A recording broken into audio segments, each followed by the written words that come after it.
பெருந்தலைவர் காமராஜர் தொடர்பாக திமுக நாடாளுமன்ற உறுப்பினர் திருச்சி சிவா பேசியதற்கு அரசியல் கட்சியினர் மத்தியில எதிர்ப்பு வழிந்திருக்குது.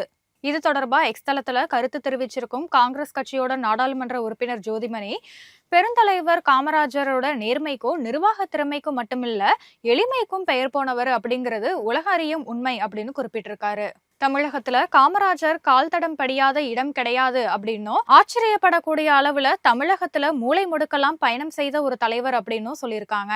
அந்த மூலை முடுக்குகள்ல எல்லாம் ஏசி அறைகளும் 5 நட்சத்திர விடுதிகளும் கிடையவே கிடையாது அப்படின்னு சுட்டிக்காட்டியுள்ள அவரு, ஒரு முதலமைச்சராக அரசினர் விடுதியில தங்கி வெப்பம் அதிகமா இருந்த காரணத்தினால மரத்தடியில கட்டில போட்டு உறங்கியவர் காமராஜர் அப்படின்னு சொல்லியிருக்காங்க.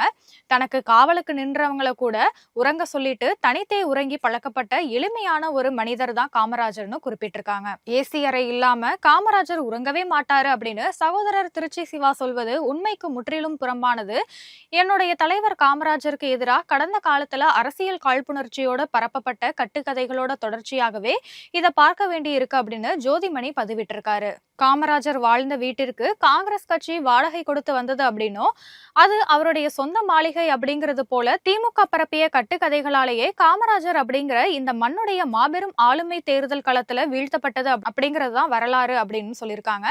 காமராஜருக்கு எதிராக பரப்பப்படுற கட்டுக்கதைகளுக்கு சரியான பதிலடி கொடுக்காம இருந்தாங்க அப்படின்னா காமராஜரோட ஆன்மா நம்மள மன்னிக்கவே மன்னிக்காது.